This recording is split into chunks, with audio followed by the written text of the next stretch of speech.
اعوذ باللہ من الشیطان الرجیم بسم اللہ الرحمن الرحیم السلام علیکم ورحمۃ اللہ نحمدہ ونصلی ونسلم علی رسولہ الکریم اما بعد۔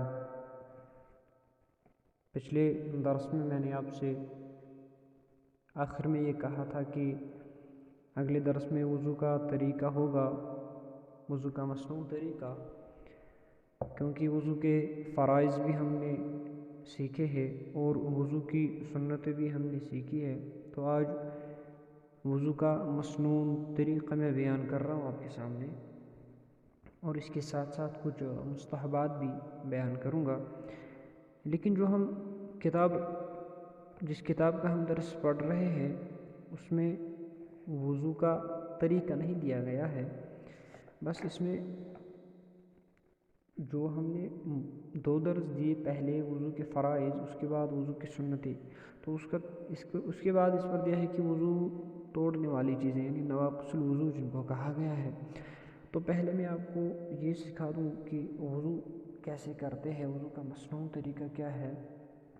سب سے پہلے تو نیت کرنی ہے کہ وضو کر رہا ہوں، پھر چاہے آپ نماز کا وضو کریں یا ایسے ہی گھر سے نکل رہے ہو کام کے لیے یا کسی بھی کام کے لیے آپ گھر سے نکل رہے ہیں صبح، تو آپ وضو کر کے جائیں گے تو بہتر ہے اور مستحب بھی ہے۔ تو سب سے پہلے آپ نیت کریں گے کہ وضو کرنے کی، اس کے بعد آپ بسم اللہ الرحمن الرحیم پڑھیں جو کہ سنت ہے۔ ہاتھ دھوتے سمے جس طرح سے کھانا شروع کرتے ہی بسم اللہ الرحمن الرحیم پڑھتے، اسی طرح آپ شروع کریں گے بسم اللہ الرحمن الرحیم سے۔ پھر 3 بار آپ ہاتھ دھوئیں گے، اس کے بعد آپ 3 بار کلی کریں گے، اور 3 بار آپ نے پانی لینا ہے اور 3 بار آپ کو غرارے کرنے ہیں۔ تو ہاتھ دھونا سنت ہے اور نہ کلی کرنا بھی سنت ہے، لیکن کچھ ائمہ کے نزدیک پہلے درس میں ہم نے یہ پڑھا تھا کہ فرض ہے۔ اس کے بعد آپ ناک دھوئیں گے، ناک بھی آپ 3 بار دھوئیں گے، وہ طریقہ میں نے بیان کیا ہے۔ ناک صاف کرنے کے لیے آپ بائیں ہاتھ جو الٹا ہاتھ ہے اس کی چھوٹی انگلی کا استعمال کریں ناک صاف کرنے میں، اور تھوڑا سا سانس لیں۔ جب آپ ناک میں پانی ڈالیں تو تھوڑا سا سانس اوپر کو لیں تاکہ نرم ہڈی تک پانی چلا جائے، جو یہ بھی سنت ہے اور کچھ ائمہ کے نزدیک یہ بھی فرض ہے۔ اس کے بعد آپ منہ دھوئیں گے، 3 بار منہ دھونا سنت ہے اور 1 بار منہ دھونا فرض ہے۔ اور منہ دھونے کا طریقہ یہ ہے کہ سر کے بالوں سے لے کر ٹھوڑی کے نیچے تک، جہاں سے بال شروع ہوتے ہیں اگنے شروع ہوتے اور ٹھوڑی کے نیچے تک، اور دونوں کانوں کی لو تک چوڑائی میں یہ بھی ہے۔ دیکھیے ایک بات یہاں پر مجھے یہ بھول گئی کہ جب آپ کلی کرتے ہو، اگر آپ کے پاس مسواک ہے تو مسواک کریں گے کلی دھوتے سمے، وہ اگر آپ کے پاس مسواک نہیں ہے تو آپ سیدھے ہاتھ کی شہادت کی انگلی کا استعمال کر سکتے ہیں، پہلے دائیں جانب اور پھر بائیں جانب۔ وہ اگر کسی کے پاس مسواک ہے تو مسواک کرنے کا طریقہ یہ ہے کہ پہلے داہنی جانب کے اوپر کے دانت مانجے، پھر بائیں جانب کے اوپر کے دانت، پھر داہنی جانب کے نیچے کے دانت، پھر بائیں جانب کے نیچے کے دانت مانجے۔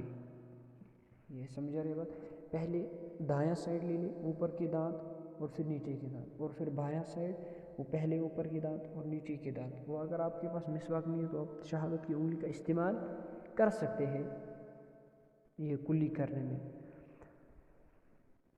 تو منہ دھونے کا طریقہ میں نے آپ کو بولا، تو اس کے بعد ہاتھ دھونے ہیں بازو کہیے، تو بازو کو آپ کو اس طرح دھونے کہ ہاتھ میں پانی لینا ہے اور ڈالنا ہے انگلیوں کی طرف سے اور کوہنیوں تک، بلکہ کوہنیوں سمیت آپ کو پورا ہاتھ دھونا ہے۔ آپ یہ دیکھیں پورا کوہنیوں سمیت، آپ دیکھیے آپ کو نظر آ رہا ہے؟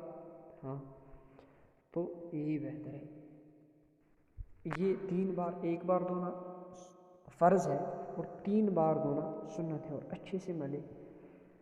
پھر آپ بایاں کہیں یا الٹا کہیں، اس کو تو سیدھا ہاتھ کہتے ہیں، رائٹ ہینڈ کو، لیفٹ ہینڈ کو الٹا کہتے ہیں یا بایاں ہاتھ۔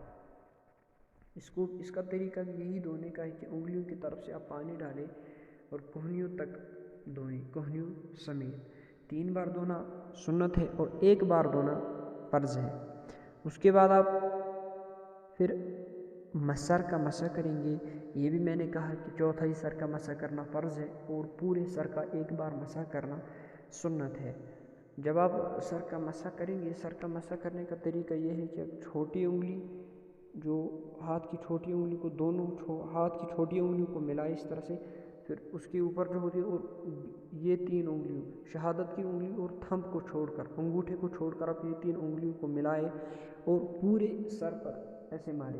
نظر آ رہا ہے؟ ہاں، خودی تک لے کے جائے، پھر واپس ہاتھ لائیں اور اس کے بعد آپ کو شہادت کی انگلی کے پیٹ سے کان کے اندرونی حصے کو مسح کرنا ہے اور انگوٹھے کے پیٹ سے آپ کو کان کے باہر کے حصے کو مسح کرنا ہے، اور کان کا مسح کرنا سنت ہے۔ اور پھر انگلیوں کے پیٹھ سے، یعنی ہاتھ کا جو اوپر کا حصہ ہوتا ہے، صرف انگلی، یہ پورا ہاتھ نہیں، صرف انگلیوں کا اوپر کا حصہ، اسے آپ کو گردن کا مسح کرنا ہے۔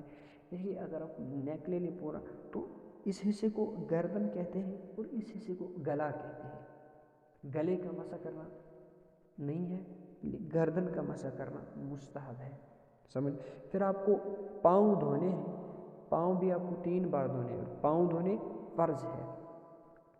اور پاؤں آپ کو اس طرح سے دھونے ہیں کہ آپ کو وہی انگلی، آپ الٹے ہاتھ کی چھوٹی انگلی آپ استعمال کریں گے یہ پیر کی انگلیوں کا خلال کرنے میں، سمجھ آ رہا ہے؟ یا دکھ رہا ہے آپ کو؟ یہ دیکھیے، اگر میں اٹھ بھی جاؤں تو آپ کو بآسانی دکھے گا۔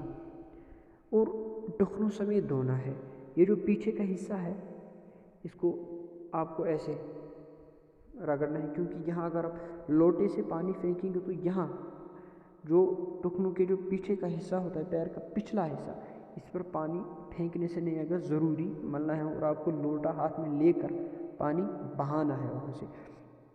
اور یہ مستحب یہاں بھی ہے کہ یہ ایک مستحب پاؤں دھونے میں بھی ہے کہ آپ ٹخنوں سے تھوڑا اوپر سے پانی بہائیں تاکہ شک محسوس نہ ہو کہ دھویا نہ دھویا۔ یہ مسنون طریقہ ہے وضو کرنے میں، یہ وضو کا مسنون طریقہ تھا۔ اس کے بعد آپ باتھ روم سے باہر نکلتے سے پہلے آپ کلمہ پڑھیں کہ اشہد ان لا الہ الا اللہ وحدہ لا شریک لہ واشہد ان محمدا عبدہ ورسولہ۔ اور اس کے بعد یہ دعا بھی پڑھیں کہ اللہم اجعلنی من التوابین واجعلنی من المتطہرین، سبحانک اللہم وبحمدک استغفرک واتوب الیک۔